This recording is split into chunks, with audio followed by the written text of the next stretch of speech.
research in our center has had real impact on communities.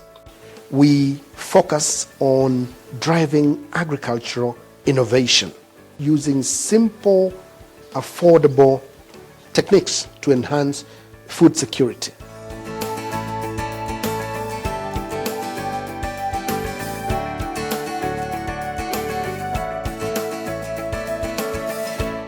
Since the establishment of the Sino-Africa Joint Research Center, our center has put forward a series of joint research programs focusing on different areas of research.